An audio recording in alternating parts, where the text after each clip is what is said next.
Hey everybody, Scott Bozay for ESPNBoston.com High Schools here with John Sarianidis for our first of 6 state championship recaps here coming at you today. First game of the day, obviously Division 6, Cohasset and Littleton. Tigers come away with the program's first win. And boy, John, this was a riveting one, 52-35.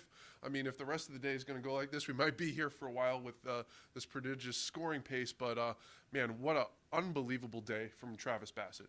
Remember when we thought that the Doherty-DY game was going to be the highest scoring game of the day? It was the first game. It was the Division 6 Super Bowl. And look, I was impressed with Travis Bassett. Mm-hmm. But more importantly, I was impressed with Littleton's offense. They come out, they're a no-huddle spread team, and then they get into their double wing package. And clearly you could see that they were better conditioned, more athletic than Cohasset. And that was the difference in this game. You have to be impressed with this football team because Cohasset probably had about 10 or 15 more kids on their sideline. But testament to Littleton and Coach Lynn. They did a tremendous job today of mixing up what they wanted to do with their offense. Defensively, they didn't play great, but they ran to the football. They made some key plays, especially in terms of their pass defense, and that was the difference in the game. They were able to manufacture a couple more extra possessions, and that's what won them the game. This is an interesting game because there wasn't really a whole lot of defense being played, but then again, turnovers were also a huge factor. Obviously, Bassett figured in that as well, a couple of picks.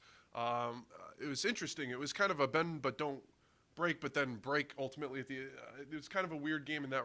What did you see from the coverages and what both teams were trying to exploit there? Well, again, I think Littleton's ability to get in and out of stuff gave Cohasset problems. Yeah. And so Cohasset tried to play some cover 2. They tried to play some cover 3. They tried to also mix up their coverages, but they just couldn't get a beat on what Littleton was doing, especially when they were in their spread stuff. But I think ultimately what it comes down to is their front 7 didn't play well enough to stop Bassett. And look, when you look at, and we were talking about this during the course of the game, when you look at Littleton's roster, they didn't have a lot of size, but they were so good at getting outside, getting to the perimeter, and Bassett, once he got to the second level, he had that extra gear, and he was able to kick it in, and he was able to separate. And that I thought was the difference. I also thought that Cohasset had a lot of trouble tackling, especially in the open field.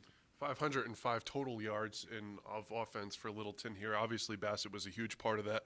22 carries, 263 yards with those 4 touchdowns.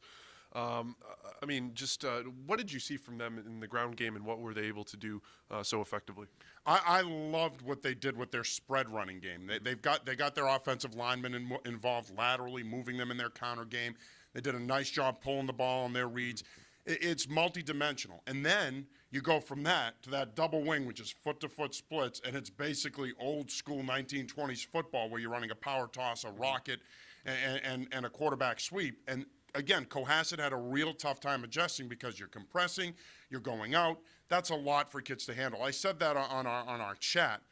I felt that Cohasset probably had a tough week of practice defensively because they had so much to prepare for. You only have these guys, especially this time of year, for 2 hours of practice. That's a lot to have to defend, and clearly they had trouble with it today. There you have it from the D6. Congrats to the Tigers. Again, the program's first Super Bowl victory or state championship, as it may be.